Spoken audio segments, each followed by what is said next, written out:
우리 함께 말씀 볼까요? 시편 60편 말씀을 함께 보겠습니다. 시편 60편 1절부터 4절까지 말씀을 우리가 한 목소리로 읽겠습니다. 시편 60편이고요. 1절부터 4절까지 말씀입니다. 우리 1절부터 같이 읽겠습니다. 1절입니다. 하나님이여, 주께서 우리를 버려 흩으셨고 분노하셨사오나 지금은 우리를 회복시키소서. 주께서 땅을 진동시키사 갈라지게 하셨사오니 그 틈을 기우소서. 땅이 흔들림이니이다. 주께서 주의 백성에게 어려움을 보이시고 비틀거리게 하는 포도주를 우리에게 마시게 하셨나이다.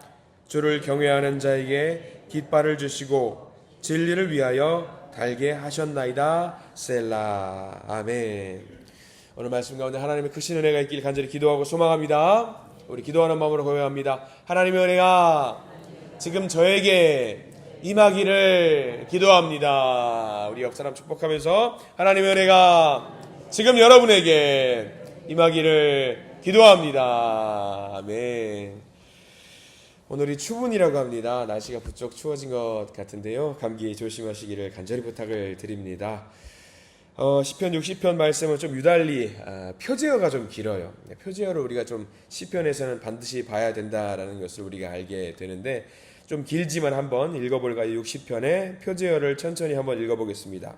다윗이 교훈하기 위하여 지은 믹담, 인도자를 따라 수산에돛에 맞춘 노래. 다윗이 아람 나하라임과 아람 소바와 싸우는 중에 요압이 들어와 에돔을 소금 골짜기에서 쳐서 12,000명을 죽인 때에 라고 했습니다.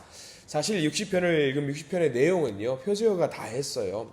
본문 1절부터 12절까지 내내 무슨 내용이 반복이 되냐면 우리를 지키시고 인도하시는 하나님을 감사하고 찬양한다라는 내용이 다 들어있는데 왜 감사하고 찬양하는지를 이 표제어에 다 기록이 되어 있거든요. 우리나라와는 좀 다릅니다. 아마 이런 나라들도 있을 텐데 이스라엘이라는 나라의 동서남북을 조금 헤아리면 그렇구나라는 걸 알게 됩니다. 이스라엘이라는 나라는요, 동서남북에 다 적이 있어요. 서쪽에는 물론 지중해와 맞닿아 있기도 하지만 약간 이제 그 블레셋 민족과 영토를 이제 접경 지역을 공유하고 있기 때문에 엄밀히 말하면 동서남북이 적이 다 있는 상황입니다.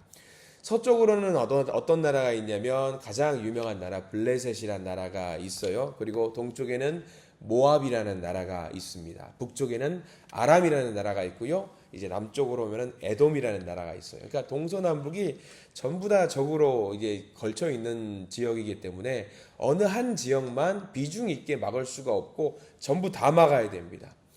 전부 다 막아야 되는데 그 네 나라가 전부 다 강한 나라입니다. 특별히 오늘 말씀의 배경은요, 지금 표제어에서 보시면 아시겠지만 중간에 다윗이 아람 나하라임과 아람 소바와 싸운다라고 나와 있습니다. 아람도 역시 블레셋처럼 여러 부족 국가가 연맹체가 되어 있어서 아람 어디가 구분이 되어 있어요. 그래도 아람이라는 나라와 싸우고 있습니다. 아람이라고 한 나라와 무려 2년에 걸쳐서 계속 싸우고 있는데 이 싸움 와중에 오늘 표제어에서 보면은 누가 돌아왔어요. 누가 돌아왔냐면 요압이라는 사람이 돌아왔습니다. 요압은 누구냐면 다윗이 가장 신뢰하는 이제 군 장수죠, 장수. 가장 장수, 대단한 장수라고 할 수 있는데 이 요압이라는 장수가 어디 갔다 왔냐가 나와 있냐면 에돔을 소금 골짜기에서 쳐서 12,000명을 죽였다라고 나와 있어요. 요압 장군이 에돔과 싸웠구나. 그리고 싸워서 12,000명을 죽이고 돌아온 타이밍이구나. 근데 그 돌아온 타이밍이 어떤 타이밍이냐면 이 아람과 대치를 하고 있었던 상황인 거지요. 그럼 우리는 대충 알 수 있습니다. 아람과 지금 싸우기 위해서 북쪽의 접경 지역에서 대치를 하고 있는 이 상황 속에서 일정 부분의 군대를 빼서 어디를 치고 왔다라는 걸 알게 되냐면 남쪽을 가서 치고 왔다라는 것으로 우리는 이해하면 되는 겁니다. 근데 남쪽을 치고 왔는데 무려 어떻게 됐냐면 대승을 거두고 돌아온 상황입니다. 대단한 거지요. 사실 이거는 말이 안 되는 거예요. 여러분들 블레셋도 있고요, 모압도 있고요, 아람, 에돔 다 있어요. 그러면 군인들은 제한되어 있는 인원을 가지고 네 사면을 다 싸워야 되는데 네 면에 있는 국가가 모두 강대국이란 말이에요. 그럼 아람에게도 북쪽에게도 우리가 집중하기 힘든데 아니 남쪽까지 갔다 왔는데 무려 남쪽에서 대승을 거두고 왔단 말이죠. 그러면 여러분들 이럴 때는 어떻게 해야 됩니까? 하나님께 반드시 우리를 지켜주신 이 하나님을 찬양해야 되는 게 마땅해요. 하나님 우리를 이렇게 지켜주셨네요. 말도 안 되는 전쟁을 우리가 했는데 이겼습니다. 이겼다 하면서 쾌재를 불러야 되는데 오늘 1절 말씀에서 읽어보신 분들은 아시겠지만 분위기가 승전고를 하나님께 올려드리는 내용이 전혀 아닙니다. 전혀 아니에요. 1절 하나만 우리가 읽어볼까요? 1절 하나만 다시 한번 읽어볼게요.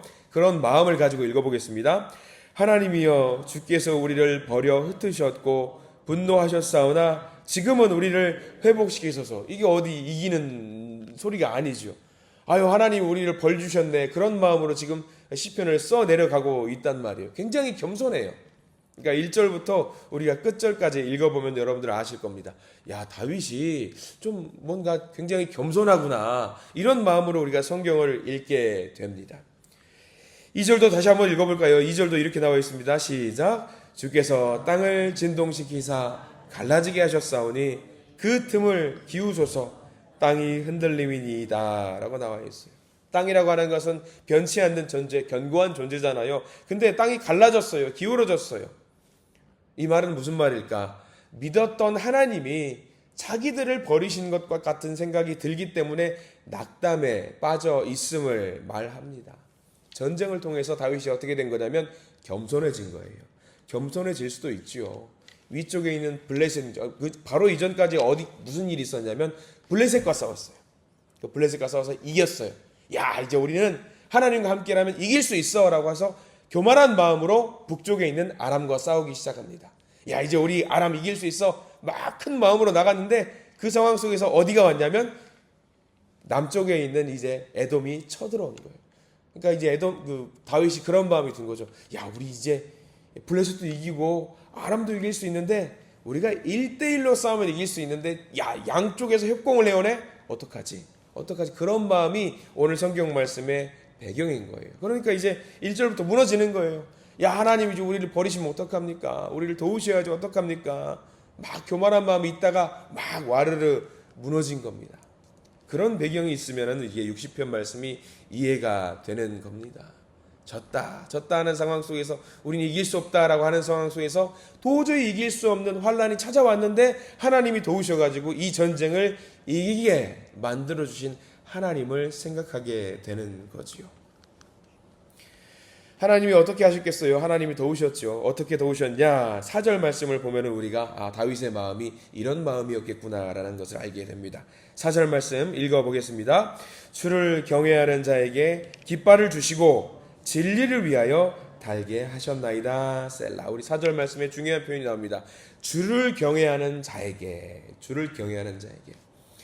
그러니까 다윗은 고백을 하는 거예요. 아무리 힘들고 어려운 상황이 있다라고 할지라도 누구를 경외하는 자에게는 이기게 만들어 주시냐? 주를 경외하는 자에게는 어떤 싸움이라도 어떤 역경이라도 이기게 만들어 주신다라는 말씀을 해주고 있는 겁니다. 삶 속에서 절대로 불가능할 것 같은 그 영적인 전쟁 속에서도 주님의 이름을 붙들고 있어야 되는 이유가 바로 여기 있습니다. 주를 경외하는 자에게. 우리 믿음의 모든 성도님들, 여호와 하나님을 진심으로 경외하는 우리 모든 성도님들이 되시기를 간절히 축원합니다. 이 시편 60편 말씀은 그겁니다. 이길 수 없을 것 같은 그 전쟁이라고 할지라도 주님을 경외하는 자에게는 반드시 그 전쟁을 이기게 만들어 주신다라는 이야기입니다. 우리는 다윗을 전쟁을 정말 잘했던 왕으로 기억을 하고 있어요. 전쟁마다 이겼다라는 것으로 우리는 기억하고 그를 평가합니다. 블레셋도 이기고 에돔도 이기고 아람도 이기고 모압도 이기고 다 이기네. 다윗이 싸움을 참 잘하네. 근데 본문은 그게 아니라는 거예요. 다윗이 싸움을 잘해서 이겼던 것이 아니라 다윗이 어떻게 해서 전쟁을 이길 수밖에 없었느냐? 하나님을 경외했기 때문에 이길 수밖에 없었다라는 것을 우리에게 말해주고 있습니다. 우리가 다윗을 두고 오해하고 있는 것이 그거죠. 다윗이 전략이 좋아서 싸움을 잘해서 사람들을 잘 부려서 그게 아니라는 거죠. 하나님을 잘 경외하는 마음이 있었기 때문에 하나님이 다윗을 인도해 주셨음을 알려주고 있는 겁니다. 중요한 것은 무엇이냐? 다윗은 60편 말씀을 통해서 알게 되죠. 어떤 사람이었나? 기도하는 사람이었습니다. 딱 딱 그거예요. 싸움을 잘하는 사람이었냐? 아닙니다. 기도하는 사람이었기 때문에 전쟁에서 이길 수 있었다라는 겁니다.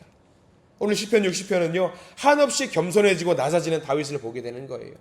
낮아지면서 겸손해지면서 누구를 높였을까요? 하나님을 높였겠지요. 하나님을 높였겠지요. 자기가 낮아지고 하나님이 높아지는 것이 무엇보다 중요한 것, 다윗이 가장 잘하는 것이었습니다. 이 다윗이 오늘 시편 60편 말씀을 통해서 우리에게 알려주는 바가 바로 그겁니다. 이 새벽에 나와서 우리가 하는 기도가요, 하나님을 높일 수 있는 최고의 시간입니다. 여기서 기도하는 것은 뭐냐면 내가 낮아지는 거예요. 하나님, 나는 아무것도 할 수 없어요. 저는 아무것도 할 수 없기 때문에 하나님만이 내 위기를 극복할 수 있도록 도와주셔야 됩니다. 그래서 하나님을 부르짖는 시간, 내가 바닥을 치고 바닥을 까부수고 더 낮아지는 한이 있어도 하나님을 더 높일 수 있는 최고의 시간이 바로 이 새벽의 예배 시간입니다. 그렇기 때문에 우리가 이 시편 60편 말씀을 읽으면서 여러분들 기도하시기 바랍니다. 시편 60편 말씀은요, 우리가 읽었던 5절까지 말씀으로 끝내는 것이 아니라 끝까지 읽으면은요, 하나님이 어떻게 도와주시는지 나와 있는 내용이 나와 있어요. 11절과 12절로 한번 넘어가 보려고 합니다. 시편 60편 11절과 12절 말씀 우리가 한번 읽어볼까요? 11절과 12절 시작. 우리를 도와 대적을 치게 하소서.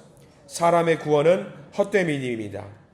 우리가 하나님을 의지하고 용감하게 행하리니 그는 우리의 대적을 밟으실 이심이로다. 아멘.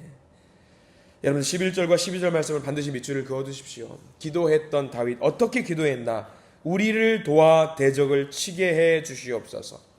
사람이 우리를 도와주는 것은 헛된 것입니다. 하나님, 우리가 하나님을 의지하고 용감하게 행하리니 그는 우리의 대적을 밟으실 이심이로다. 우리를 대신해서 하나님이 우리의 적들을 밟으신다라고 기도하고 있습니다. 오늘 이 말씀을 통해서 우리가 하나님의 백성이고 하나님의 자녀라는 확실한 정체성을 갖고 기도의 자리로 나가시는 모든 성도님들 되시기를 간절히 소망합니다. 특별히 11절과 12절 말씀은요, 굉장히 중요한 이유가 하나 더 있습니다. 10절까지, 앞에 상반절까지는 나에 대한 이야기를 하고 있어요. 다윗은 나에 대해서 나를 도와주시옵소서 이야기하고 있는데, 하반절 넘어가면서 우리가 보면은요, 10절, 11절, 12절에는 나라는 이야기가 없습니다. 주어가 바뀌어요. 내가 아니라 무엇로 바뀌냐면 우리로 바뀝니다. 우리. 하나님, 믿는 백성들 우리 모두를 지켜 주시옵소서라고 기도하고 있는 거예요. 이게 대단한 기도지요. 이기적인 내 기도를 내려놓고 우리 민족, 우리 모두 함께 지켜주시고 살려주시옵소서라는 기도를 하나님께 올려드리고 있는 다윗입니다. 그래요, 우리는 기도할 때 나로 기도할 수 있습니다. 근데 그 기도가 넘어가서 하나님 앞에 나갈 때는요, 나에 대한 기도가 아니라 우리에 대한 기도를 한번 해보아야 됩니다. 여러분, 특별히 새벽 예배 시간에 기도하시는 믿음의 성도님들 보시면은요, 좌우, 전후좌우에 있는 분들 늘 한번 그림을 그려보세요. 저분은 어떤 기도를 하고 있지? 라는 기도를 한번 해보시면서 그들을 위한 중보의 기도도 우리가 같이 해야 되는 이유가 여기 있습니다. 다윗은 내 기도를 넘어서 우리 기도를 했던 다윗입니다. 우리도 마찬가지예요. 내 기도를 넘어서 우리가 어떤 기도를 하나님께 올려드려야 되는지 이게 굉장히 중요하거든요. 그러니까 여러분들 기도하실 때에 내 앞에 있는 분들은 어떤 눈물의 기도를 하나님께 올리시고 있을까? 뒤에 있는 분들은, 왼쪽에 있는 분, 오른쪽에 있는 분은 어떤 기도를 하나님께 올리고 계실까? 우리가 그 기도를 함께 하나님께 올려드리면서 우리가 함께 하나님 앞에 살 수 있는 아름다운 기도를 올리시는 믿음의 성도님들 되시길 간절히 축원합니다. 그 기도를 통해서 우리 교회의 모든 기도의 제목이 하나님께 응답받는 복된 하루, 복된 날이 되기를 간절히 소망하고 기도합니다. 기도하겠습니다. 주님 감사합니다. 다윗은 큰 승리를 거두었습니다. 굉장히 큰 승리를 거두었음에도 불구하고 오늘 시편 60편의 말씀을 통해서 굉장히 겸손하게 하나님 앞에 무릎 꿇고 기도하고 있는 다윗을 보게 됩니다. 그렇습니다. 우리의 삶의 모든 내용들이 우리가 한 것이 아니라 주님이 하시는 것임을, 주님이 했던 것임을 우리가 알고 주님께 감사하고 찬양할 수 있도록 도와주시옵소서. 특별히 우리가 누구인지 알게 해주시옵소서. 우리는 주님의 자녀이고 주님의 백성입니다. 우리가 그 정체성을 명확하게 알고 깨달으면서 하나님 앞에 나아갈 수 있는 우리가 되게 해 주시옵소서. 그리고 나의 기도뿐만 아니라 우리의 기도를 함께 올리는 우리가 되기를 소망합니다. 믿음의 동역자들의 기도를 함께 올릴 수 있도록 도와주시고, 우리 교회의 기도의 제목을 같이 올릴 수 있는 우리가 되게 해주시고, 우리 옆에 나와 있는 상처받고 아파하고 있는 믿음의 영혼들, 동역자들을 위해서도 우리가 그들의 기도 제목, 소리낼 수 없어 아파하고 있는 그들의 입이 되어서 우리가 하나님께 그들의 기도 제목도 올릴 수 있도록 도와주시옵소서. 선한 일을 보여주시고 하나님만 의지하고 세상과 맞서 싸우고 복된 삶을 살게 해 주시옵소서. 예수 그리스도 이름으로 간절히 기도드립니다. 아멘.